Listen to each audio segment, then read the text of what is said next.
Mesdames et messieurs, bonjour à toutes et à tous, j'espère que vous allez bien. Très heureux de vous retrouver aujourd'hui pour une nouvelle série de vidéos réaction review, toujours avec Marvel, cette fois-ci avec la saison 2 de Daredevil Born Again. Ça y est, elle a commencé sa diffusion aujourd'hui avec son premier épisode et on va s'accompagner pendant un total de 7 semaines puisqu'il y a 8 épisodes au total. C'est la petite différence avec la première saison parce qu'elle comptait 9 épisodes alors que celle-ci en compte un de moins. Comme pour Wonder Man et comme pour toutes les autres séries Marvel, on est donc reparti pour cette série de vidéos réaction review. Je vous accompagne donc pendant cette semaine pour découvrir cette saison 2 qui apparemment a conquis quand même pas mal de gens, la presse notamment qui a pu le voir en avant-première. Et sans perdre plus de temps, retrouvons notre diable de Hell's Kitchen, réaction au premier épisode. C'est parti. Saison 2, cap, on y va. Et ça commence direct avec bébé Ulrich. J'aime bien ce petit reportage là, parce que du coup elle bosse pour Fisk maintenant. Joli plan avec le bateau qui passe en plein milieu là. Et Daredevil avec son costume noir. Celui que tout le monde attendait depuis que la série a commencé sur Netflix. Il est là. Oh là là, oh le DD rouge, quel bonheur. Ça commence direct avec de l'action. Oh, ah ouais, d'accord. Ok. Qu'est-ce qu'il cherche du coup? Ok. Comment défoncer une porte? C'est de l'armement. Ouais, c'est de l'armement. Faire sauter le bateau. Oh, ça repasse en plein format. Incroyable. Oh, la distorsion d'image. Quel bonheur. Quoi? Ah, le bateau il coule. Parce que là, ils ont fait couler tout un armement quand même. Allez, on repart sur ce générique que j'affectionne vraiment énormément. Je le trouve très différent et presque aussi emblématique que le premier. On rappelle que cette saison 2 se déroule juste après la saison 1. On est à peu près pendant les événements de Captain America Brave New World. Chez Josie, putain j'ai bégayé. Ah mais c'est Karen, hein. Incroyable. Qui s'entraîne, hein. Le retour de Karen. Oh ce duo m'avait manqué. Oh que oui. Ils se remettent ensemble du coup. Ah le fameux mini Fisk je l'appelle. Monsieur Fisk est là. C'est toujours impressionnant de le voir arriver. J'aime trop ce type, c'est incroyable. Quel charisme, quelle prestance. Évidemment. The Vigilante. Bah tuez-les du coup. Le capitaine et son chef. Son second pardon. Je suis tellement content de les revoir encore tous ensemble. Enfin, il n'y a pas Foggy mais de les revoir 13 ans après le début de la série Netflix. Quel bonheur. Ça va le rendre fou ça. Ah, je suis trop content de trouver ces mimiques là. Ces poignets qui arrivent pas à se placer. Si vous tapez tout autour de lui. Oh, Hiver. Aïe aïe aïe. Oh, Swordman. Ça fait beaucoup de retours là, c'est cool. Elle va devenir hyper violente elle je pense. Oula, putain, ouais, il y a encore Muse dans son esprit elle. Ouais, les deux qui ont coulé le bateau. Oh wesh! What the fuck? Ouais, leur but c'est d'effacer l'épreuve, ils vont tuer les deux. Ah en moins. Oh les transitions avec le journal c'est terrifiant.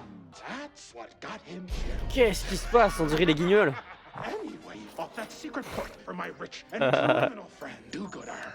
Bad boys, bad boys.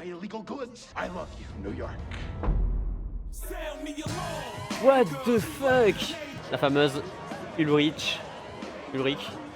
Mais c'est quoi cette propagande bizarre qu'elle vient de faire sur Fisk? Et c'est quoi son plan au final à elle? Qu'est-ce qu'elle veut faire? Il va être encore pire Buck. Ça me fait penser à James, à Wesley. Bah ouais. Logique. Le nouveau Wesley. Il devient bien hardcore Buck. C'est cool. Ah, elle est là. Ok, elle bosse bien avec Murdoch. Bah, elle le connaissait bien, elle. Vraiment, pour le coup, elle bossait pour lui, donc. Eh oui. Eh oui, eh oui. C'est ça. Elle est en train de vriller fort, elle. C'est une dinguerie. Hein. Salut!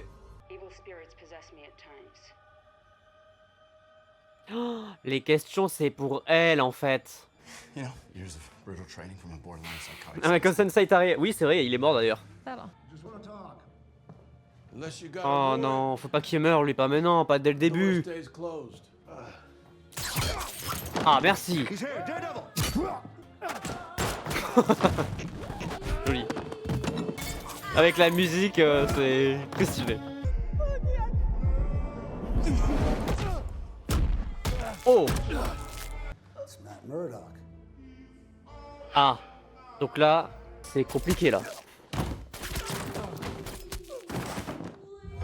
Plaît-il? C'est Bullseye? Mais quoi? Oh la vache! C'est incroyable. Incroyable. J'ai pas l'impression d'avoir eu à attendre 1 an avant de regarder cette saison 2. En fait, je dis ça dans le sens où on nous laisse pas le temps de respirer. Ça commence direct sur la suite pardon, des événements de la première saison. Et j'adore.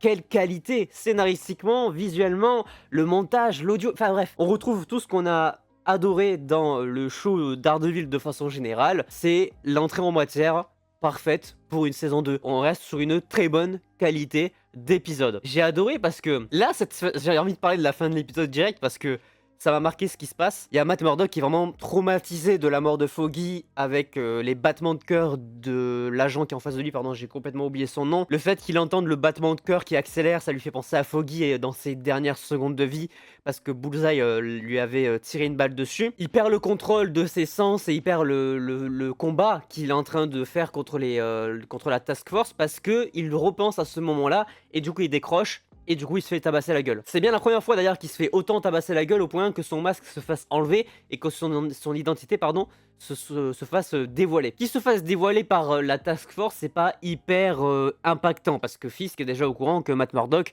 et Daredevil. Ça, pour le coup, on le sait depuis la série de Netflix. En parlant de personnages en plus qui sont traumatisés, on peut aussi répercuter le cas sur Heather, donc son ancienne partenaire de vie, qui a vraiment les traumatismes de Muse, et on a l'impression qu'elle commence petit à petit à se tourner vers le côté vraiment très dark. Déjà, elle bosse pour Fisk, donc elle a complètement vrillé, et il y a des théories qui tournent sur le fait qu'elle pourrait peut-être reprendre le rôle de Muse.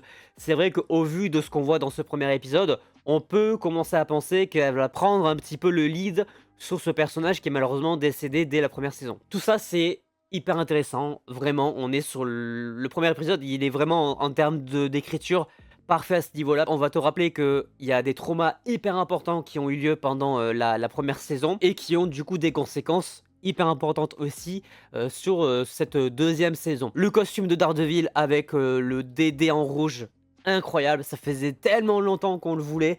Comme quoi, c'était pas si compliqué. On l'a enfin eu et il est incroyable. Moi, je le trouve très stylé. J'ai hâte d'acheter la pop de Daredevil dans cette version-là, justement, parce qu'elle a déjà été annoncée il y a de ça quelques semaines. Là, il n'y a pas de débat. Pour moi, c'est clairement son meilleur costume de très très loin. J'aime beaucoup le rouge, hein, vraiment, je l'aime énormément. Surtout que ma couleur préférée, c'est le rouge. Mais le côté costume noir avec les lettres en rouge, un peu plus dark, qui se contrôle un peu moins dans ses coups, j'avoue que j'apprécie particulièrement. Karen, je suis trop content. Franchement, je trouve que c'est l'une des relations du MCU maintenant, enfin de Marvel de façon générale, qui a toujours été très frustrante sur le petit écran, parce qu'on sentait que la relation arrivait pas tellement à se faire, parce qu'il y avait tellement de conflits autour de ça. Je suis content de voir que dans ce premier épisode, déjà là, on a un peu plus de douceur, ça fait du bien. Moi, j'aime beaucoup ce duo, je l'apprécie énormément. Il manque évidemment le petit Foggy, mais ça fait du bien de revoir un petit peu Matt et Karen ensemble, comme un petit peu la première saison de la série Netflix. Et Wilson, évidemment, on va en parler également. Il n'est pas très présent dans cet épisode, mais en fait, c'est toujours la même chose avec lui. Il parle pas beaucoup, il a pas beaucoup de temps d'écran, mais qu'est-ce qu'il en impose à chaque fois qu'il apparaît. Tu sens qu'il a vraiment le contrôle sur tout ce qui se passe et qu'il sait s'entourer des bonnes personnes parce que de toute façon, ces personnes-là n'ont pas le choix. Elles sont destinées à mourir au bout du compte. On est sur un scénario basique à ce niveau, c'est pas très dérangeant parce que c'est toujours très bien fait avec eux. Mais la guerre est lancée officiellement vraiment entre Fisk et Daredevil. Ça va être très intéressant de voir un petit peu comment tout ça va s'agencer pour la fin de la saison qui, j'ai l'impression, a été un petit peu spoilée par le trailer de Spider-Man 4. Donc à voir un petit peu si on a touché juste au niveau théorie. Mais putain, quel bonheur! Quel bonheur de retrouver Daredevil. Ça y va franco aussi sur les scènes de combat, il y a vraiment du sang dans tous les sens, des os cassés, bref. Ils y vont pas de main morte. Et surtout, parlons du coup de ce qui vient de se passer. Qui a aidé Daredevil et le chef avocat de son bureau à ne pas mourir à la fin de cet épisode? Il y a un couteau qui arrive avec le écrit dessus « Ne me remercie pas ». Il y a des balles qui ont été tirées. Si c'est Bullseye, ça n'a aucun sens. Pour moi, selon la vision de ce qui a été fait autour de la série et du fait qu'on a le spécial qui a été annoncé à la fin de la saison 2 justement, c'est peut-être Punisher qui est juste intervenu une fois sans qu'on le voit, mais qui est de toute façon en team-up avec Daredevil. Il a vu aller à cet endroit, il savait que ça pouvait potentiellement mal tourner, il a pris son sniper et son couteau, et il a foutu des balles. C'est possible que ça soit la seule fausse apparition de Punisher, étant donné que c'est pas tellement logique qu'il ne soit pas présent dans cette saison 2. Bref, les théories sont ouvertes à ce niveau. Qui est le personnage qui les a aidés? N'hésitez pas à me le dire dans les commentaires. Et on va de toute façon en parler soit ce soir, soit c'était hier soir, en fonction de quand est-ce que je sors cette vidéo, sur l'émission 100% Marvel. Sur ce, je vous donne rendez-vous la semaine prochaine pour 2 vidéos réactions, puisque la semaine prochaine, il y a l'épisode 2 et 3 qui sortiront en simultané. En attendant, j'espère que celle-ci, sur le premier épisode, vous aura plu. N'hésitez pas à laisser un petit pouce bleu si c'est le cas, à vous abonner, activer la cloche pour ne pas manquer les prochaines vidéos. Et sur ce, évidemment, portez-vous bien. C'était votre Captain. À la prochaine.